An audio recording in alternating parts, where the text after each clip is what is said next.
Magandang araw po and mega love shoutout sa lahat po ng ating mga manonood, lalong-lalo na po sa mahal community worldwide or ang MC. Ayan, so ito na naman po si Kapitan Ning Heights ang magbibigay na naman ng reaction dito sa isa na namang napakaganda at napaka-inspiring na vlog po ni Police Lieutenant Jason Tesorero or Sir Jason. Isa na namang napakagandang achievement or accomplishment na nagagawa po ng grupo ni Sir Jason. Ayan. So, itong bibigyan natin ng reaction ay talaga namang alam ko marami po sa atin ang nakaka-relate dito na kumbaga naging kwento ng buhay natin at naging karanasan natin nung bata pa tayo. Dahil ito pong content ni Sir Jason na pa-feeding program is talaga pong nakaka-touch po talaga, no? Lalong-lalo na doon sa mga bata na nakikita natin na talagang mababaw lang po ang kaligayahan ng mga bata. Kaya naman sa konting bagay lang na talagang kumbaga para sa kanila ay first time na nangyari sa buhay nila is talagang napaka-unforgettable po talaga, no? So, very touching po ito habang nanonood po ako ng vlog ni Sir Jason nung premiere na to is talagang masasabi kong relate ako talaga at saka ito talaga yung gusto kong bigyan ng reaction. Kumbaga parang kinikwento ko na rin yung buhay ko at yung naging experience ko noong bata ako, no? So, sobrang nakakabilib, sobrang talagang tawag dito, hindi ko maano no? Sobrang na-overwhelm ako dito sa content ni Sir Jason kasi bilang isang pulis, sabi ko nga, bilang isang pulis, talagang saludo talaga ako sa kanya at kasama yung mga grupo niya kasi napapagsabay-sabay niya yung pagserbisyo sa bayan at saka pagbibigay kasiyahan at pagtulong sa mga taong nangangailangan. Hindi po talaga karaniwan yung mga nangyayaring ganyan. Sabi ko nga, yes, nakikita natin yung mga pulis na talagang tumutulong sa mga naaapi, tumutulong sa mga tao, pero hindi po sa pamamaraan na talagang binibigyan talaga nila ng time and effort na makapagbigay po ng tulong at makapagbigay po ng kasiyahan doon sa mga taong, di ba, na minsan na hindi na po nabibigyan ng pansin ng gobyerno or hindi na po talaga minsan naaabutan ng tulong ng gobyerno. So, ito pong feeding program ay ang nakakabilib pa dito, sila po mismo ang nagluto ng mga pa-feeding program nila. Sila yung mga kasamahan nila. Talagang hindi po biro ang magluto ng ganun kadami, di ba? Yes, pwede ka naman magluto anytime kung medyo maliliit lang, pero yung volume ng pinag-feeding program nila ay sobrang dami po. Hindi ko mabilang kung ilang estudyante yun, pero siguro more or less siguro mga 20 kilos siguro ng spaghetti ang niluto nila. Hindi lang ako sure, no? Pero sa nakita ko sa dami ng estudyante. So, diyan ka talaga mapapabilib, eh. Diba yung sila na yung nagluto, tapos sila pa yung nag-serve doon sa feeding program doon sa isang eskwelahan na talagang, sabi ko nga ay hindi lang nila nabigyan ng kasiyahan yung mga bata. Hindi lang nila nabusog, kundi talagang nabigyan pa talaga nila ng kasiyahan na masasabi mong dala-dala nila yung ngiti na yun at saya na yun hanggang sa pag-uwi nila sa kanilang mga bahay. So, yung pa-feeding program nila, hindi lang simpleng pa-feeding program na talagang masasabi mong madali lang lutuin. Kung nakikita po ninyo yung pa-feeding program nila ay sosyal at talagang ginastusan nila. Kung baga masasabi mong ala Jollibee kasi merong spaghetti, merong fried chicken, and may pa-ice cream pa. Para po sa mga bata na medyo may kahirapan ang buhay at nakatira sa medyo liblib na lugar or medyo malayo-layo sa susyudad, ay bihira po or suntok po sa buwan ang makakakain ng mga ganong klaseng pagkain. Kaya naman nung time na nagpa-feeding program si Sir Jason, ay talagang makikita mo kung gaano po kasaya. Kung baga, priceless po talaga yung kasiyahan ng mga bata doon sa feeding program na yon. And doon mo talaga makikita na yung mga bata ay hindi po talaga sanay kumain ng mga ganong special na pagkain kasi yung ibang bata doon hindi marunong gumamit ng tinidor sa pagkain ng spaghetti. So, ibig sabihin, hindi po nila usual na kinakain or ginagawa yung ganon, di ba? So, sobrang napakalaking unforgettable experience po yun para sa mga bata na minsan man lang sa buhay nila ay nakakain sila ng ganon kasarap na pagkain, di ba? Special po yun para po sa mga medyo mahirap ang buhay, para po doon sa medyo kinakapos yung kanilang pamumuhay, special po, sobrang napaka-special po yung ganong klaseng pagkain, 'di ba?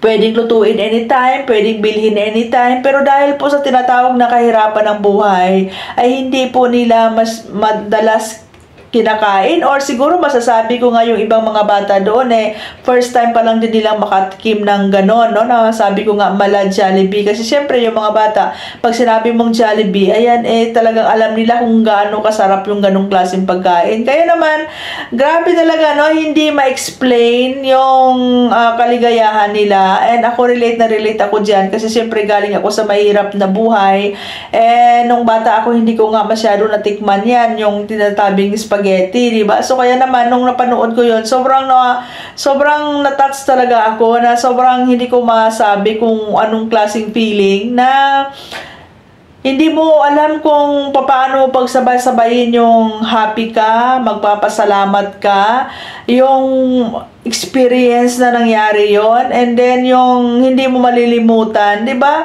Bilang isang bata, 'di ba? Ang gusto mo lang naman is kumain ng masarap, mabusog ka, masaya ka, pero yung tinasabing experience, 'di ba? At saka yung hindi mo alam kung paano mo i-explain yung saya mo, 'di ba? Kasi 'di ba?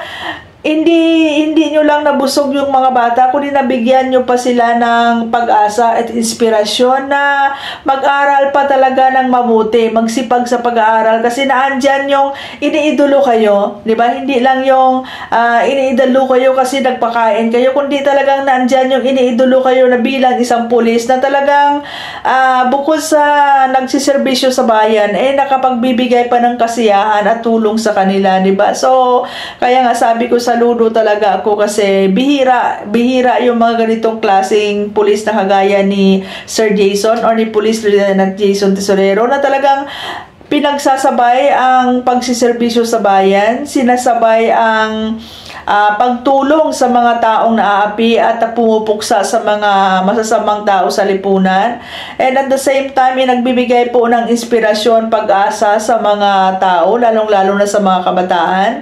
Ayan, at alam ko dahil sa mga ginagawa nyo na yan ay talagang iniidolo talaga kayo ng mga bata, na when I grow up I want to be a policeman di ba, or mga teacher, di ba? Usual na yan sa mga bata. Kaya naman no, grabe, no, hindi ko talaga ma-explain, kasi bihira talaga yung may mga ganitong klaseng mga tao na yes, no, pwede kang magpa-feeding program na mag-utos ka sa ibang tao, kumbaga kayo lang yung ma-manage, pero ito kasi yung grupo ni Sir Jason, sila mismo talaga ang nagbigay ng time and effort, sila yung nagluto, sila yung nag-serve, sila yung talagang galing talaga sa sa tawag dito, kumbaga time and efforts na may kasamang pagmamahal talaga yung binibigay nila doon sa mga taong tinutulungan nila, di ba? And sobrang ganda po ito na talagang feeding program sa mga school, kasi nakakatulong na kayo doon sa mga magulang para makabawas doon sa mga baon, di ba? Nakapagbigay na kayo ng saya, nakapagbigay pa kayo ng mga experience doon sa kabataan, and kumbaga isa din kayo sa mga tulay na natupad yung mga pangarap nila na makakain ng ganong klaseng pagkain, di ba? So sobrang nakaka-inspire po talaga yung ganitong klaseng mga content. Ayan, no? And sana maging inspirasyon din kayo ng ibang mga kapulisan at maging modelo, no? Naging modelo kayo sa mga sambayanan, lalong-lalo na sa mga kabataan na tinutulungan ninyo. Ayan. And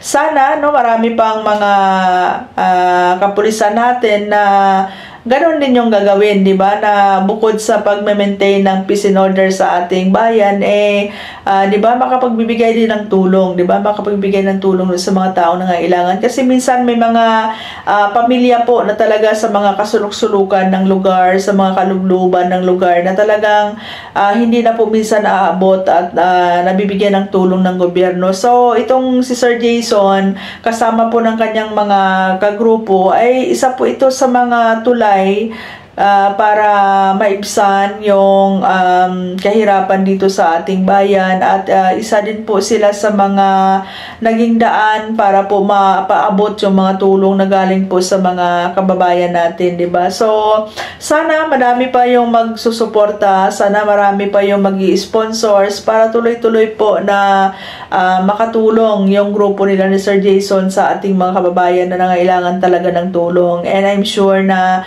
yung ibang mga tinutulong ni Sir Jason ay galing po talaga dyan sa kanyang YouTube channel. Kaya naman, ayan, patuloy po nating suportahan ang YouTube channel po ni Sir Jason. I-like po natin, i-share, at saka wag po nating i-skip yung ads kasi isa yan sa mga resources na pinagkukunan nila para po ipaabot doon sa mga kababayan natin na nangangailangan ng tulong. And syempre, suportahan din po natin yung YouTube channel ni Cutie Mahal, ang kapatid po ni Sir Jason, di ba? Ang legendary na si Cutie Mahal, kasi nagsa-charity din po si Ma'am Lani. Ayan.